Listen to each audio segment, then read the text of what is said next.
Friends, welcome back to our channel. AP last 2025 ఎవరైతే prepare అవుతున్నారో BCom అయిపోయాక, BSc అయిపోయాక, లేకపోతే బీఏ అయిపోయాక ఎవరైతే ఎల్ఎల్బి, ఎల్ఎల్ఎం చేయాలి అనుకుంటున్నారో వాళ్ళ ఎలిజిబిలిటీ ఏంటి,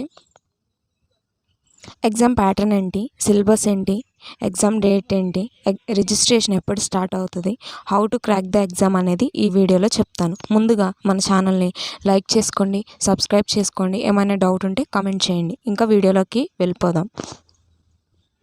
మనకి ఏపీ ఐసెట్ 2025 డేట్స్ రిలీజ్ చేసిన ప్రకారంగా యాప్సీ వాళ్ళు ఏపీ లాసెట్ మే 2025 25న లాసెట్ ఎగ్జామ్ అనేది కండక్ట్ చేస్తారని ఇక్కడ మనకి చెప్తున్నారు. మే 25, 2025న లాసెట్ అనేది కండక్ట్ చేస్తామని చెప్తున్నారు. ఎగ్జామ్ ప్యాటర్న్ ఏంటి, అసలు ఎగ్జామ్ ఎలా రాయాలి, ఎన్ని మార్క్స్కి కండక్ట్ చేస్తారు ఈ వీడియోలో చూద్దాం. As per the AP LASET exam pattern, the question paper will include a total of 120 multiple choice questions which need to complete in the specified period of 90 minutes. Moreover, the entrance test will be conducted in 2 languages which are English and Telugu for a minimum of 20 marks. మనకి exam అనేది టోటల్గా 20 మార్క్స్కి conduct చేస్తున్నారు. 90 minutes duration అనేది మనకి ఇస్తున్నారు. అలాగే registration అనేది ఇప్పుడు మే 20 కదా, ఏప్రిల్లో మనకి రిజిస్ట్రేషన్ అనేది స్టార్ట్ అవుతుంది అనమాట. ఎవరైతే డిగ్రీ ఫైనల్ ఇయర్లో ఉన్నారో, ఇంటర్మీడియట్ ఫైనల్ ఇయర్లో ఉన్నారో వాళ్ళు ఇప్పటి నుంచే ప్రిపేర్ అనేది అవ్వచ్చు. ఒకవేళ మంచిగా ప్రిపేర్ అయితే మీరు మంచి యూనివర్సిటీలో అనేది ఎల్ఎల్బి, ఎల్ఎల్ఎం అనేది చేయొచ్చు అనమాట. అలాగే ఎగ్జామ్ సిలబస్ ఏంటి, అసలు ఎలా క్రాక్ చేయాలి అన్నది చెప్తాను. AP LAWCET 2025 syllabus with subjects. AP LAWCET 2025 question paper will be 3 sections: general knowledge and mental ability, current affairs and aptitude for the study of law. The complete syllabus is listed below. General knowledge నుంచి మనకి Indian culture and heritage, geography, Indian policy, Indian constitution, economy, Indian history.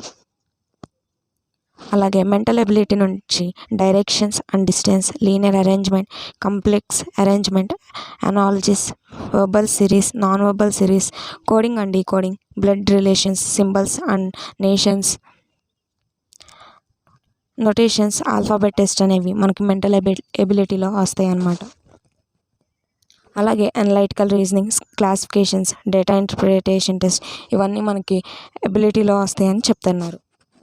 అలాగే మనకి current affairs నుంచి awards and achievements, scientific innovatives, polity, economics, అలాగే future topics for relevance అని మనకి current అఫైర్స్లో వస్తాయి అన్నమాట. రీసెంట్ కరెంట్ అఫైర్స్ అనేది మీరు చదువుకోవచ్చు. Study of the law and constitution of law, basic principles of law అనేది మనకి తెలిసి ఉండాలి. ఎందుకంటే మనం ఎల్ఎల్బి, ఎల్ఎం చేస్తున్నాం కాబట్టి బేసిక్స్ లా ప్రిన్సిపల్స్ అనేవి మనకు తెలిసి ఉండాలి. లేబర్ లా ఇవన్నీ ఉంటాయి అన్నమాట. సో గైస్, ఇది సిలబస్ అనమాట.